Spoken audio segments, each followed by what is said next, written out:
আসসালামু আলাইকুম, শুভেচ্ছা সহ আমন্ত্রণ জানাচ্ছি দেশের এবং দেশের বাইরের সকল দর্শক শ্রোতাকে চ্যানেল আই সংবাদ আয়োজন নিয়ে বার্তাকক্ষে রয়েছি আহমেদ মেহেদী হাসান। সংবাদের শুরুতেই চলুন জেনে নেওয়া যাক সুপার ফ্রেশ ফোর্টিফাইড সয়াবিন তেল সংবাদ শিরোনাম।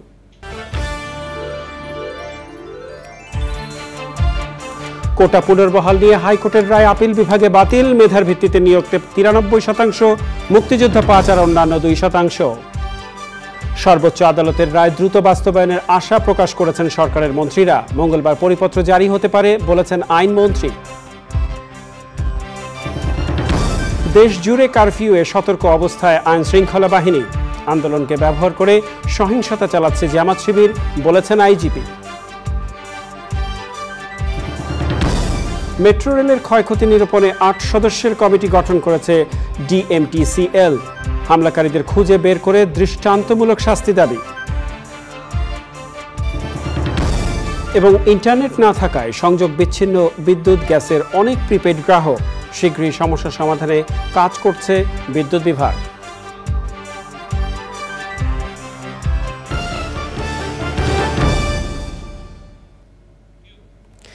এছাড়াও নিটল টাটা বিশেষ সংবাদে যা থাকছে।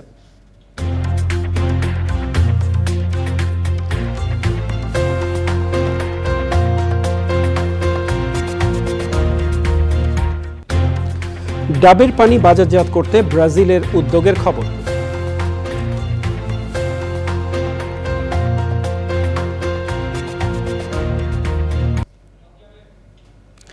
সংবাদ শিরোনামগুলো জানাচ্ছিলাম। প্রিয় দর্শক, এখনকার সংবাদ আয়োজন একই সঙ্গে চ্যানেল আইয়ের ইউটিউব চ্যানেলে এবং চ্যানেল আইয়ের ওটিটি প্ল্যাটফর্ম আই স্ক্রিনে লাইভ স্ট্রিমিং হচ্ছে। যাওয়া যাক বিস্তারিত সংবাদে। সরকারি চাকরিতে 93% নিয়োগ মেধার ভিত্তিতে হবে। মুক্তিযোদ্ধার সন্তানদের 5% এবং অন্যদের জন্য 2% কোটা থাকবে। কোটা পুনর্বহাল করে হাইকোর্টের রায় বাতিল করে ওই রায় দেন আদালত। তবে রায় পরিমার্জন করতে পারবে সরকার। সব শিক্ষার্থীকে শিক্ষা প্রতিষ্ঠানে ফিরে যাওয়ার আহ্বান জানিয়েছেন প্রধান বিচারপতি। মাজহারুল হক মান্নার রিপোর্ট। কোটা পুনর্বহাল করে হাইকোর্টের রায় দেওয়ার পর শুরু হয় শিক্ষার্থীদের আন্দোলন। এর পরিপ্রেক্ষিতে রায় বাতিল চেয়ে লিপ্ট আপিল করে রাষ্ট্রপক্ষ। 21 জুলাই শুনানির দিন ঠিক করেন বিশেষ চেম্বার জজ আদালত। বিপুল সংখ্যক আইনজীবীর উপস্থিতিতে শুরু হয় শুনানি। শুরুতে অ্যাটর্নি জেনারেল বলেন এটি সরকারের নীতিগত সিদ্ধান্তের বিষয়, এতে হস্তক্ষেপ করতে পারে না আদালত। এ বিষয়ে অ্যামিকাস কিউরি সহ সুপ্রিম কোর্ট বারের সভাপতি সিনিয়র আইনজীবীরা বক্তব্য রাখেন। কোটা থাকলেও যুক্তিসঙ্গত সংস্কারের পক্ষে মত দেন তারা। প্রধান বিচারপতির নেতৃত্বে 7 বিচারপতির বেঞ্চ দীর্ঘ 2.5 ঘণ্টা আইনজীবীদের বক্তব্য শোনেন। রায় ঘোষণার আগে ছাত্রসহ সবার উদ্দেশ্যে কিছু পর্যবেক্ষণ দেন আদালত। এই ধরনের হানাহানি এবং এই ধরনের ঘটনাগুলো ওনারা বলছেন এটা কোনোভাবেই প্রযোজ্য না, অনভিপ্রেত। এবং শিক্ষা প্রতিষ্ঠানকে বলছেন, প্রধানদেরকে বলছেন আপনারা শিক্ষার পরিবেশ ফিরিয়ে আনার লক্ষ্যে ব্যবস্থা নেন। 1 সদস্য বিশিষ্ট তদন্ত কমিটি গঠন করেছেন সরকার। তদন্ত কমিটি যে রিপোর্ট দিবে সেই রিপোর্টের ভিত্তিতে ব্যবস্থা নেওয়ার জন্য সরকারের প্রতি ওনারা বলছেন। পরে কোটা নিয়ে সিদ্ধান্ত জানান আপিল বিভাগ। মেধাতে হবে 93 ভাগ, 5 ভাগ হবে মুক্তিযোদ্ধা, ক্ষুদ্র নৃতাত্ত্বিক জনগোষ্ঠী তাদের হচ্ছে 1 ভাগ, আর প্রতিবন্ধী এবং তৃতীয় লিঙ্গীয় ওদের জন্য হচ্ছে 1 ভাগ। এই টোটাল 100 ভাগ। এইভাবে আমাদের যে নির্ধারিত পদ্ধতি এটাতে বিচার হবে। এবং আরেকটি আদেশ দিয়েছেন সাথে সাথে, কোটা যোগ্য প্রার্থী পাওয়া না গেলে শূন্য পদসমূহে মেধার তালিকা হতে পূরণ করতে হবে। এবং হাইকোর্টের আজকে যে আমাদের মহামান্য সুপ্রিম কোর্টের আপিল বিভাগের যে আদেশটি ওনারা বলছেন অনতিবিলম্বে এইটা সিদ্ধান্তটা প্রজ্ঞাপন অথবা আমাদের যে নোটিফিকেশন যেটাকে বলা হয় আমাদের বাংলা জেলা পরিপত্র বলছে যে কোনো একটা জারি করে কার্যকর করতে হবে। রায়ের পর প্রতিক্রিয়া জানান আবেদনকারীদের আইনজীবীরা। 93% দেওয়াতে মুক্তিযোদ্ধা সহ মহিলাদের সহ 5% রাখায় আমরা একটু আহত হয়েছি বলতে হবে এই রায়ে। তো আমরা হতাশ হয়েছি। তো আমাদের বেদনা যেই জায়গায় ছিল আমার মনে হয় বেদনাটা সেই জায়গায় আছে। আপিলের ডিভিশন যে রায় দিয়েছেন আমরা বলবো এই রায়টি যেন সবাই মেনে নেন এবং আন্দোলনরত শিক্ষার্থী যারা তারা যেন ঘরে ফিরে যান, তারা যেন শান্তিপূর্ণ পরিবেশ বজায় রাখেন। সবাই আশা করছেন এই রায়ের পর শিক্ষার্থীরা শিক্ষা প্রতিষ্ঠানে ফিরে যাবেন। মাজহারুল হক মান্না, চ্যানেল আই, ঢাকা। এদিকে কোটা নিয়ে হাইকোর্টের রায়ের বিরুদ্ধে আপিল বিভাগের শুনানিতে বিজ্ঞ আইনজীবীরা বলেছেন, সরকারি চাকুরিতে কোটা রাখা বা না রাখা সরকারের নীতিগত সিদ্ধান্তের বিষয়, তাই এ নিয়ে আদালত কিছু বলতে পারে না। মুক্তিযোদ্ধারা কখনোই অনগ্রসর হতে পারে না বলেই বঙ্গবন্ধু তাদের জন্য কোটা রাখেননি, তবে যুক্তিসঙ্গত পরিমাণে কোটা থাকতে পারে। রোববার সর্বোচ্চ আদালতে তারা এসব মতামত দেন। মাসুর শাকিলের রিপোর্ট। আপিল বিভাগে প্রধান বিচারপতি ওবায়দুল হাসানের নেতৃত্বে 7 বিচারপতির পূর্ণাঙ্গ বেঞ্চের আপিল শুনানিতে এমিকাস কিউরি হিসেবে বক্তব্য রাখেন সিনিয়র আইনজীবী জেরাই খান পান্না, সারা হোসেন, এহসানুল করিম ও তানিয়া আমির। কোটার পরিপত্র নিয়ে কেন হাইকোর্টের রায় বাতিল হতে পারে তার যুক্তি ও অভিমত তুলে ধরেন তারা। ইস্যু হচ্ছে মুক্তিযোদ্ধাদের গ্র্যান্ডচিলড্রেন, গ্রেট গ্র্যান্ডচিলড্রেন, তাদের গ্রেট গ্র্যান্ডচিলড্রেন অর্থাৎ তাদের নাতি পুতি এবং বংশ পরম্পর এটা কতদিন পাবে। সো প্রথম প্রশ্ন উত্তর আমি এইভাবে দিয়েছিলাম যে আমাদের সংবিধানে অনগ্রসর গোষ্ঠীর কথা বলা হয়, মুক্তিযোদ্ধারা কোনো ক্রমেই অনগ্রসর গোষ্ঠী না।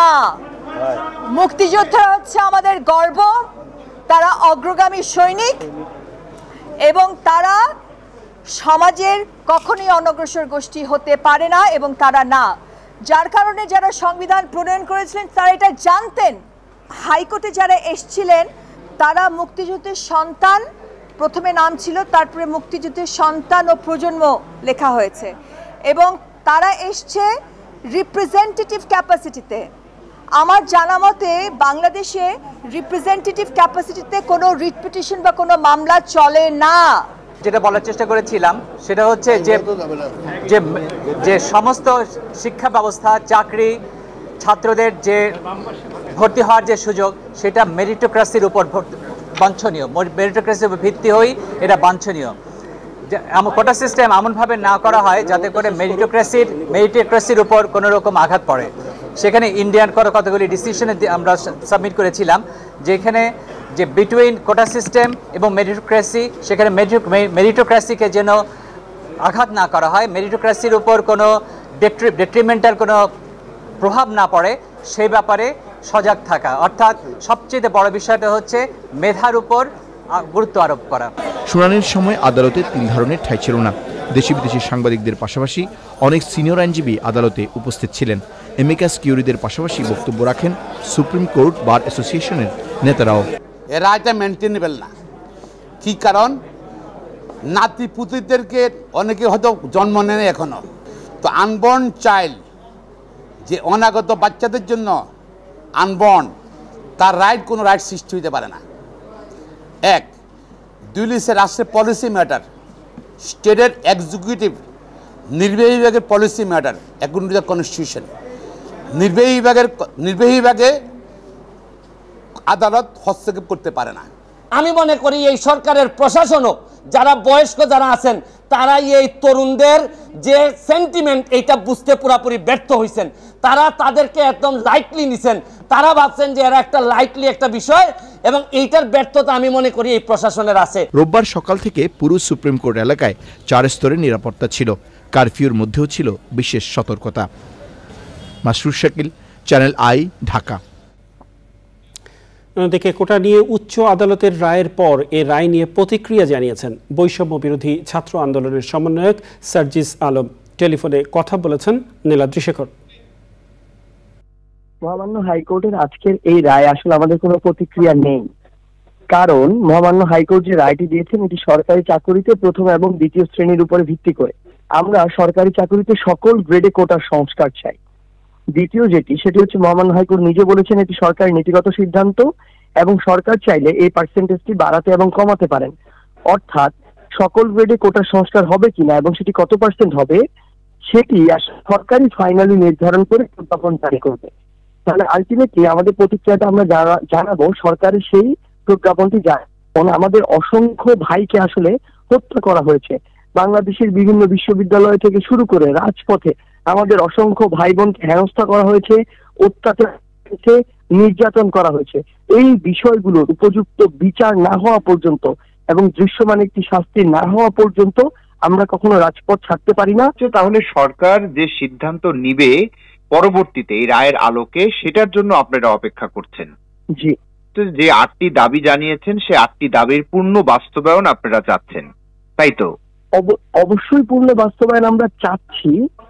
এখানে অন্তত 4টি দাবি এমন রয়েছে যেগুলো একদিন করে দেওয়া সম্ভব, আর হয়তো 1-2টি রয়েছে যেগুলোর জন্য 2-3 দিন প্রয়োজন বা 7 দিন, আবার 1-2টি রয়েছে যেগুলোর জন্য হয়তো 15 থেকে 30 দিনও প্রয়োজন হতে পারে, যেগুলো একটি বিচার বিভাগীয় একটি প্রক্রিয়া। সেগুলোর জন্য যদি দৃশ্যমান তেমন একটি পদক্ষেপ নেওয়া হয় সরকারের পক্ষ থেকে কঠোরভাবে, এবং সেগুলো আমাদের আস্থার জায়গাটি তৈরি করতে পারে, তাহলে আমরা আমাদের এই আন্দোলনটি সকলে মিলে মতামতের ভিত্তিতে শেষ করব। কোনো কর্মসূচি তো আপনারা আপাতত দিচ্ছেন না নিশ্চয়ই? দেখুন, আমাদের কর্মসূচির যে বিষয়টি, আমরা এটি অবশ্যই আজকে আবার সকলে মিলে বসার চেষ্টা করবো। দেখুন, আপনি জানেন হয়তো যে আমরা আসলে শুধু এই ফোনের কলেই কানেক্ট হতে পারছি 1-to-1, কিন্তু আমরা অবশ্যই চেষ্টা করব যে আজকের মধ্যে আলোচনায় বসে আমাদের পরবর্তী কার্যক্রম কি হবে সেই বিষয়ে একটি সিদ্ধান্ত নেওয়ার জন্য। আর আপনারা যেমন আপনাদের কোনো কর্মসূচি রাখেননি, কিন্তু যে সহিংসতা চলছে এবং আপনার বক্তব্যেও কিন্তু এটা এসছে যে এই সহিংসতার সঙ্গে এই আন্দোলনের কোনো সম্পৃক্ততা নেই, অন্ততপক্ষে ছাত্রদের কোনো সম্পৃক্ততা নেই, কিন্তু আন্দোলনকে পুঁজি করে যে সহিংসতাগুলো চলছে নিশ্চয়ই সেটার দিকে বিবেচনা করে কোনো ধরনের কোনো কর্মসূচি কি আপনারা দিবেন? দেখুন, আপনি দেখেছেন আমরা কিন্তু সরকার তার জায়গা থেকে কারফিউ জারি করেছে, তো সেখানে যদি আমরা একটি বড় মিছিল নিয়ে উপনীত হই, এটি একদম আইন বিরোধী এবং হয়তো রাষ্ট্রদ্রোহিতার কথা আমাদেরকে বলতে পারে। সেই জায়গা থেকে আমরা কিন্তু গতকালকে এবং আজকে আমাদের একটু রেসপেক্টের জায়গা দেখিয়েছি। এখন আমাদের এখানে যে কথাটি সেটি হচ্ছে যে আমাদের এই ধৈর্যশীলতার বা পজিটিভ মানসিকতার যেন সুযোগ না নেওয়া হয়। সরকার দ্রুত যেগুলো ধরেন আজকে এবং কালকের মধ্যে বাস্তবায়ন করা সম্ভব সেগুলো যদি করে দেয়, তাহলে হয়তো আমাদের আস্থার জায়গাটি তৈরি হতে পারে। সেই জায়গা থেকে যদি সরকার এই কাজগুলো দ্রুত না করে, আবার কারফিউ জারি রাখে, তাহলে অবশ্যই আমাদের একসাথে একটি সম্মিলিত কঠোর সিদ্ধান্তে যেতে হবে। এদিকে সর্বোচ্চ আদালতের রায়কে স্বাগত জানিয়ে তা দ্রুত বাস্তবায়নে আশা প্রকাশ করেছেন মন্ত্রীরা। আইনমন্ত্রী আনিসুল হক বলেছেন মঙ্গলবার পরিপত্র জারি হতে পারে। জনপ্রশাসন মন্ত্রী ফরহাদ হোসেন বলেছেন পূর্ণাঙ্গ রায় পাওয়ার সাথে সাথে তারা আদালতের নির্দেশ মতো সকল ব্যবস্থা নেবেন। ওবায়দুল রশিদের রিপোর্ট। আদালতের রায়ের পর আইনমন্ত্রীর বাসভবনে সাংবাদিকদের সাথে কথা বলেন আইনমন্ত্রী আনিসুল হক, শিক্ষামন্ত্রী মহিবুল হাসান চৌধুরী এবং তথ্য ও সম্প্রচার প্রতিমন্ত্রী মোহাম্মদ আলী আরাফাত। আইনমন্ত্রী বলেন জনমনে শান্তি ফিরে আসলে কারফিউ তুলে নেওয়া হবে। আপিল বিভাগের এই রায়কে আমরা স্বাগত জানাই। এই 100%-এর যেই নির্দেশ সেটার ব্যাপারে পরিপত্র জারি আমরা যথাসম্ভব শীঘ্রই করব। আপনারা জানেন যে আগামীকালকে বন্ধ, সো যদি আমি বলি যে খুব তাড়াতাড়ি হলেও মঙ্গলবারে নাগাদ হতে পারে। কারফিউ সংক্রান্ত যখন বিধিনিষেধ সমূহ শিথিল করা হবে, পরিস্থিতি বিবেচনায় শিক্ষার্থীদের নিরাপত্তার কথা ভেবে অবশ্যই শিক্ষা প্রতিষ্ঠানগুলো যথাসময়ে সেটা খুলে দেওয়া হবে। এবং শিক্ষার্থীদের সাথে আমাদের আলাপ আলোচনা চলছে, তাদের দাবি আমরা বাস্তবায়ন করছি শান্তিপূর্ণভাবে। তো আর একটা পক্ষ যারা সন্ত্রাস সহিংসতা করছে, কাজে আপনারা যে কারফিউ বা এই ধরনের যে স্টেপসগুলি গভর্নমেন্ট নিচ্ছে, এইটা কিন্তু নিচ্ছে সন্ত্রাসীদের এগেনস্টে। জনপ্রশাসন মন্ত্রী ফরহাদ হোসেন বলেন দেশে যে ধ্বংসযজ্ঞ চলেছে তা শিক্ষার্থীরা করেনি, তা করেছে চিহ্নিত গোষ্ঠী। তিনি কথা বলেন কোটা নিয়ে আদালতের রায়ের বিষয়েও। আমরা রায়ের কপিটির জন্য অপেক্ষা করছি। সার্টিফাইড যে কপিটি আছে, যে রায়টি পড়েছেন মহামান্য আদালত, যেটি পড়েছেন সেই রায়টি আমরা হাতে পাওয়ার জন্য অপেক্ষা করছি, এবং সেই রায়টি আমরা হাতে পেলে রায়টি কার্যকর করার জন্য আমরা নির্বাহী বিভাগ থেকে প্রজ্ঞাপন জারি করব। তবে রায়টির মধ্যে কি আছে এটা আমাদেরকে পুঙ্খানুপুঙ্খভাবে দেখতে হবে। আমরা ত্রুটিমুক্তভাবেই কিন্তু প্রজ্ঞাপনটা দিতে চাই। সাধারণ ছুটি প্রসঙ্গে জনপ্রশাসন মন্ত্রী বলেন প্রয়োজনে এ ছুটি আরও বাড়তে পারে। Obaidul Rashid, channel I, Dhaka. BNP মহাসচিব মির্জা ফখরুল ইসলাম আলমগীর বলেছেন শিক্ষার্থীদের দাবিগুলো সরকারের দ্রুত মেনে নেওয়া উচিত। আন্দোলনে সবাইকে অংশ নেওয়ারও আহ্বান জানান তিনি। রাজধানীর গুলশানে দলীয় কার্যালয়ে সংবাদ সম্মেলনে মির্জা ফখরুল আরও বলেন সরকারের মিথ্যাচারে কান দেয়া যাবে না, নিজের অধিকার আদায়ে সবাইকে সোচ্চার হতে হবে। সাবেক প্রধানমন্ত্রী বেগম খালেদা জিয়াকে নিয়ে গুজব ছড়ানো হচ্ছে বলেও অভিযোগ করেন তিনি।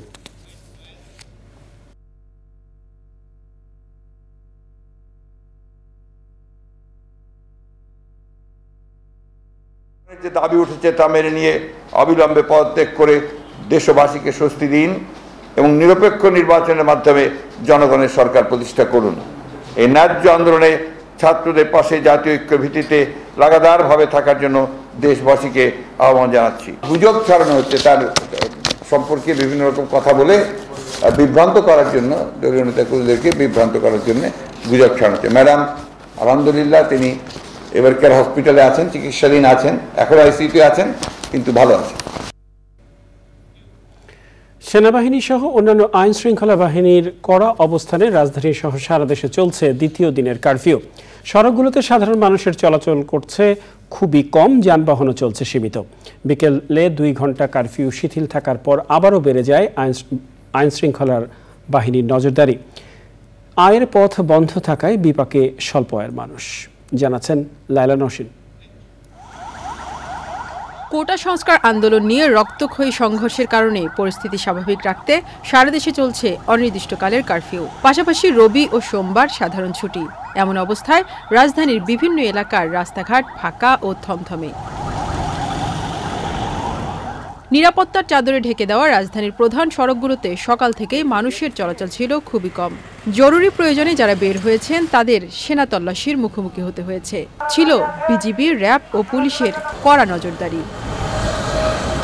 বিকেল 5:30টার দিকে রামপুরা বনশ্রী রোডে 2টি গাড়ি পুড়িয়ে দিয়েছে দুর্বৃত্তরা। পরিস্থিতি নিয়ন্ত্রণে কড়া পাহারায় অবস্থান নেয় সেনাবাহিনী, পুলিশ ও বিজিবি। ছিল সাজোয়া যান, জলকামান ও অন্যান্য নজরদারিও।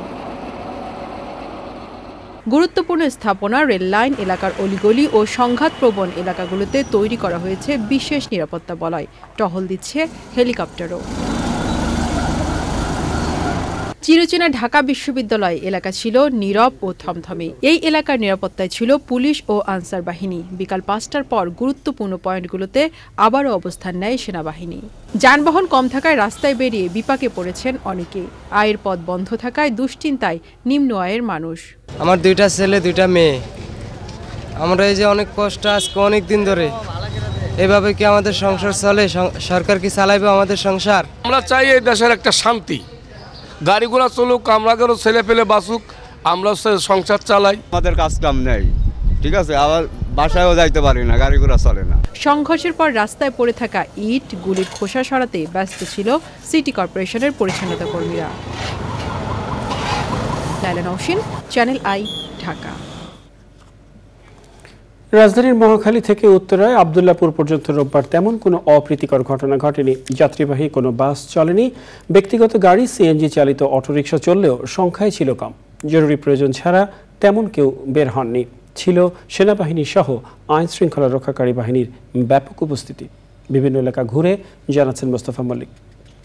গেল কদিনে যে একটা অস্থিতিশীল পরিবেশ ছিল এই মহাখালীতে, আজকে সেটা একেবারেই নেই। এবং আপনারা দেখতে পাচ্ছেন আমি যে জায়গাটিতে দাঁড়িয়ে রয়েছি এটি হচ্ছে রেল লাইন, এবং আপনারা জানেন যে নিরাপত্তার কারণে আজকে রেল চলাচল বন্ধ রয়েছে। সেই রেল চলাচলের নিরাপত্তার জন্যই আপনারা দেখতে পাচ্ছেন এখানে সেনাবাহিনী রয়েছে, পেছনেই পুলিশ রয়েছে। মহাখালী বাস স্ট্যান্ডের কিছুটা আগেই দাঁড়িয়ে রয়েছি, অর্থাৎ মহাখালীর মূল জায়গায়। এটা যে শুধুমাত্র একটি জায়গায় তা নয়, আপনি যদি পেছনে দেখেন সেখানেও কিন্তু সেনাবাহিনী রয়েছে। ব্যক্তিগত গাড়ি, যানবাহন, যাত্রীবাহী যানবাহনের সংখ্যাও কম, তবে মালামাল পরিবহন আমরা অনেক আজকে দেখতে পেয়েছি। অন্য জায়গায় যে অলিগলি রয়েছে সেখানে জনগণদেরকে বলা হচ্ছে যে তারা যেন তার ভিতর থেকে না এসে কোনো প্রয়োজন ছাড়া যেন রাস্তায় ঘোরাঘুরি না করে। আমি এখন দাঁড়িয়ে রয়েছি উত্তরা রাজলক্ষ্মী যে কমপ্লেক্স রয়েছে ঠিক তার সামনে, সেই এলাকায় একটি ওভারব্রিজের উপরে। আজমপুর, আব্দুল্লাপুর হয়ে বিস্তীর্ণ এলাকা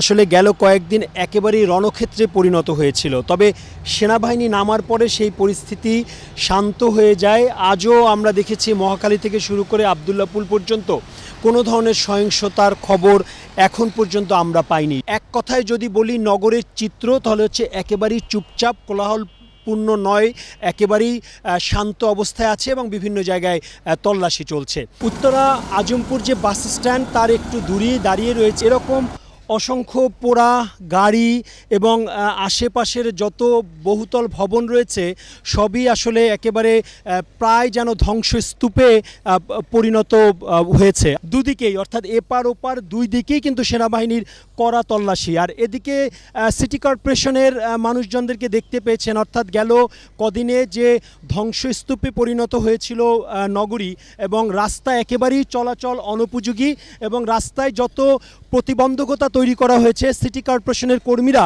সেগুলো সরিয়ে দিচ্ছে। আশেপাশে যতগুলো গলি রয়েছে সেই সব গলিগুলোই আটকিয়ে দেওয়া হয়েছে এবং মাইকিং করে বিভিন্ন জায়গায় সর্বসাধারণকে জানিয়ে দেওয়া হচ্ছে যে খুব বেশি জরুরি প্রয়োজন না হলে তারা যেন কোনোভাবেই বের না হয়। পুলিশের আইজি বলেছেন, সরকার পতনের টার্গেট নিয়ে ছাত্র আন্দোলনকে ঢাল হিসেবে ব্যবহার করে নৈরাজ্য ও হিংসাত্মক কর্মকাণ্ড চালাচ্ছে জামাত শিবির চক্র। সহিংসতায় আহত পুলিশ সদস্যদের রাজারবাগ পুলিশ হাসপাতালে দেখতে গিয়ে তিনি বলেন, ধ্বংসাত্মক কর্মকাণ্ডে জড়িতদের কোনো ছাড় দেয়া হবে না আইন শৃঙ্খলা বাহিনীর দ্বারা। আর ডিএমপির এডিশনাল কমিশনার হারুনুর রশিদ বলেছেন, লন্ডন থেকে এক ব্যক্তির নির্দেশে নাশকতা চালাচ্ছে বিএনপি জামাত।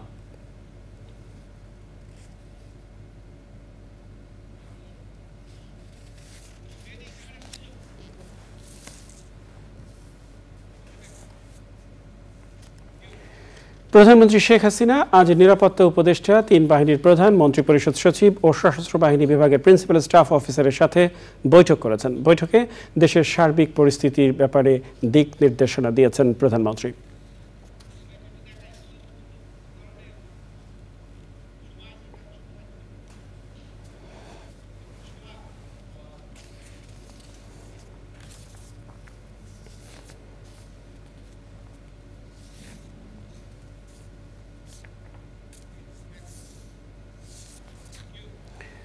মেট্রো রেলে কারা হামলা করেছে তা খুঁজে বের করে দৃষ্টান্তমূলক শাস্তি দেওয়ার দাবি করেছেন যাত্রীরা। হামলায় মেট্রো রেলের কী পরিমাণ ক্ষয়ক্ষতি হয়েছে তা জানতে 8 সদস্যের কমিটি গঠন করেছে Dhaka mass transit company limited. কমিটিকে 10 কার্যদিবসের মধ্যে প্রতিবেদন দিতে বলা হয়েছে। কর্তৃপক্ষ বলছে, মেট্রো রেলের কাজীপাড়া ও মিরপুর 10 নম্বর স্টেশন সচল করতে 1 বছর সময় লাগতে পারে। লুৎফর রহমান সোহাগের রিপোর্ট। এই দৃশ্য মেট্রো রেল স্টেশনের। স্টেশন জুড়ে ছড়িয়ে আছে ভাঙা কাচ আর বিভিন্ন যন্ত্রপাতি। দুর্বৃত্তদের ভাঙচুর আর লুটপাটে অকেজো হয়ে পড়ে আছে কাজীপাড়া ও মিরপুর 10 নম্বর মেট্রো রেল স্টেশন। পুরো ঢাকা শহরকে স্বস্তি দিয়েছিল যে মেট্রো রেল, সেই মেট্রো রেলের এই রুমের মতোই অন্তত 2টি স্টেশনে যা পেয়েছে দুর্বৃত্তরা তাই ভেঙে তছনছ করে দিয়েছে। মেট্রো রেলের মতো জনগুরুত্বপূর্ণ স্থাপনায় এই ধরনের হামলা অবাক করেছে নগরবাসীকে। গুলিস্তানে যেতে সময় লাগে 2 থেকে 3 ঘন্টা, সেটা আমরা 20 মিনিটে আমরা পার করতে পারি। আমার খুবই কষ্ট লাগলো, যেটা সবারই তো, এটা একার না, তো এটা তো কেউ একা করেনি।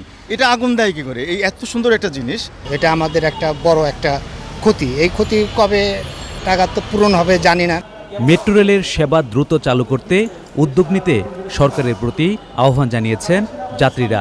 যেভাবেই হয়ে থাকুক, এটা পুরো দেশের পুরো জাতির আমাদেরই একটা ক্ষতি। তো আমরা আশা করতেছি এই মেট্রো স্ট্যান্ডের যে কার্যকলাপগুলো আছে বা কার্যক্রমগুলো আছে, এটা অতি দ্রুত কিভাবে এটার সংস্কার আনা যায়। মেট্রো রেল কর্তৃপক্ষ বলছে, মিরপুর এলাকার 4টি স্টেশনে হামলা চালিয়েছে দুর্বৃত্তরা। স্টেশন কন্ট্রোল সিস্টেম, এখান থেকে স্টেশনের সার্বিক কার্যক্রম এবং আমাদের যে মূল যেখান থেকে মেট্রো রেল পরিচালনা হয় তার সাথে সংযোগ, এটাকে একদম পরিপূর্ণভাবে আউট অফ অর্ডার আছে এখন। এই জিনিসগুলো বাজারে পাওয়া যায় না। এই জিনিসগুলোর জন্য বিদেশে যাদের কাছে আমরা সংগ্রহ করেছিলাম, জাপান থেকে অথবা বিভিন্ন ইউরোপিয়ান দেশ থেকে আমরা সংগ্রহ করেছিলাম, তাদের কাছে এটার জন্য আমরা প্রকিউরমেন্টের জন্য তাদের কাছে অনুরোধ করব। পুরো ব্যবস্থাপনা ঝুঁকিতে পড়ায় মেট্রো রেল আবার চলাচল করতে অগাস্ট পর্যন্ত অপেক্ষা করতে হবে। লুৎফর রহমান সোহাগ, চ্যানেল আই, ঢাকা। কোটা আন্দোলনে বিএনপি, জামাত এবং মুক্তিযুদ্ধ বিরোধী উগ্র মৌলবাদীদের হত্যাকাণ্ড সহ সহিংসতার চিত্র 40টি দেশের রাষ্ট্রদূত, হাইকমিশনার ও কূটনীতিকদের দেখালো সরকার। শীঘ্রই বর্তমান পরিস্থিতি স্বাভাবিক হয়ে আসবে বলে জানান পররাষ্ট্রমন্ত্রী ডক্টর হাসান মাহমুদ। কয়েকদিনের মধ্যেই রাষ্ট্রীয় স্থাপনার ধ্বংসযজ্ঞ সরেজমিনে তাদের দেখানো হবে। সময় ইসলামের রিপোর্ট। বিদেশি গণমাধ্যম সহ আন্তর্জাতিক মহলে কোটা বিরোধী আন্দোলন খবরের শিরোনাম হয়েছে।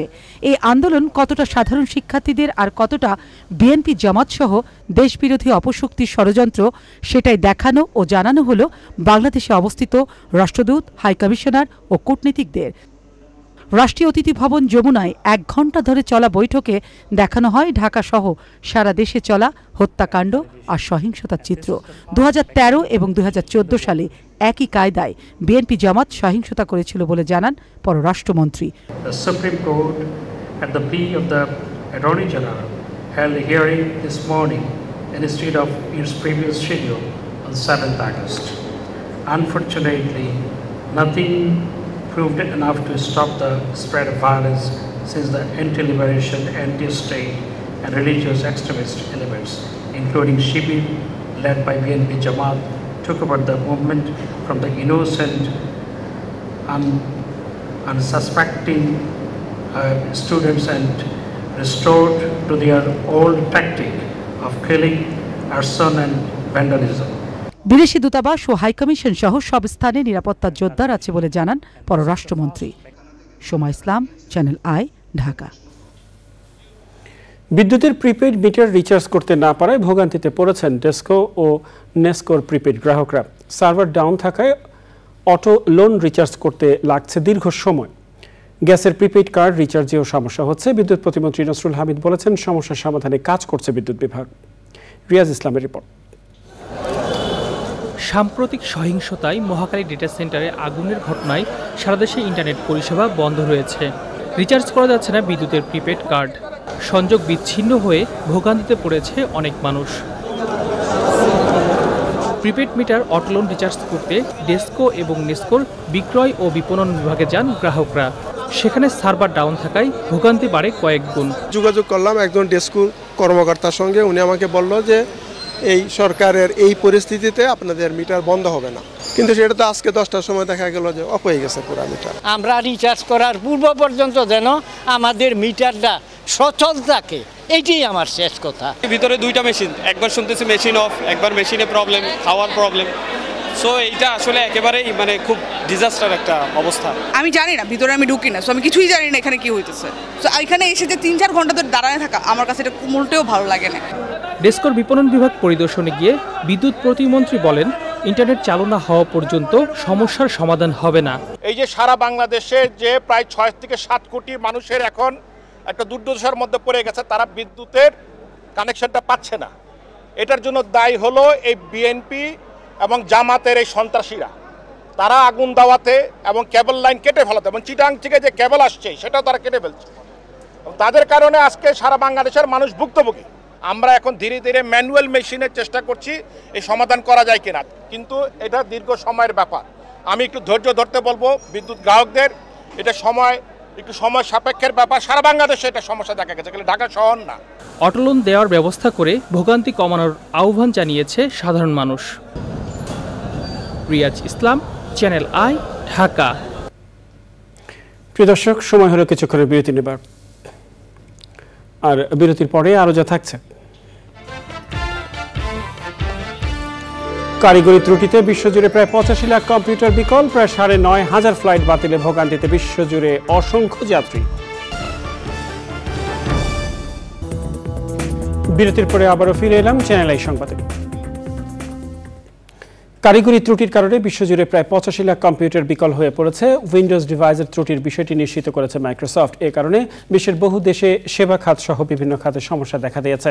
বিবিসির খবরে বলা হয়েছে, এই ত্রুটির কারণে প্রায় 9,500 ফ্লাইটও বাতিল হয়েছে। এর ফলে ভোগান্তিতে পড়তে হয় বিশ্বজুড়ে অসংখ্য যাত্রীকে। মাইক্রোসফট বলছে, ত্রুটি মোকাবেলায় দ্রুত পদক্ষেপ নিয়েছে তারা। স্ক্রিন সাংস্কৃতিক সংবাদ।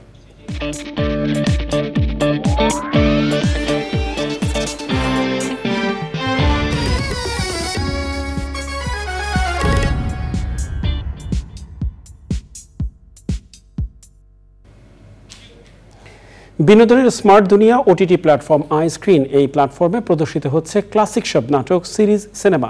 এরই ধারাবাহিকতায় আইস্ক্রিনে প্রদর্শিত হচ্ছে ওয়েব সিরিজ আমি কি তুমি।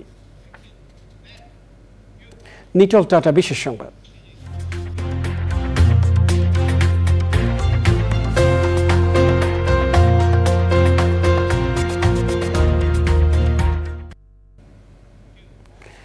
প্রিয় পানীয়গুলোর মধ্যে ডাবের পানি বিশ্বের সবার মাঝে সমানভাবে জনপ্রিয়। গরমের মধ্যে কিংবা অসুস্থ শরীরে ডাবের পানি হয়ে ওঠে কাঙ্ক্ষিত পানীয়। জনপ্রিয় এই ডাবের পানি বিশ্বের সবার কাছে পৌঁছে দিতে নতুন প্রকল্প হাতে নিয়েছে ব্রাজিল।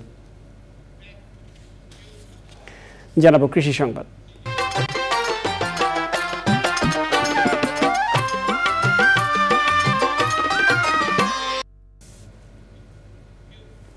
মেহেরপুরে বেইজিং জাতের হাঁস পালন করে স্বাবলম্বী গাংনী উপজেলার থানাপাড়ার রহিদুল ইসলাম হাঁসের ডিম ও হাঁসের বাচ্চা ফুটিয়ে বিক্রি করে মাসে আয় করছেন প্রায় 2 লাখ টাকা।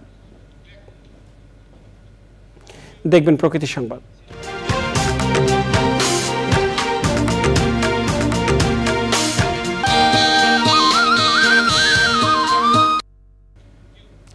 বাগেরহাটে বছরের পর বছর বেআইনিভাবে শামুকের খোলস পুড়িয়ে চুন প্রস্তুত করা হচ্ছে। পরিবেশে বিরূপ প্রভাব সত্ত্বেও জ্বালানি হিসেবে ব্যবহার করা হচ্ছে কাঠ। প্রাণ প্রকৃতির ধ্বংসের পাশাপাশি এলাকা জুড়ে ছড়াচ্ছে বায়ুবাহিত রোগ। প্রিয় দর্শক, সময় হলো আবারও কিছুক্ষণের বিরতি নেবার।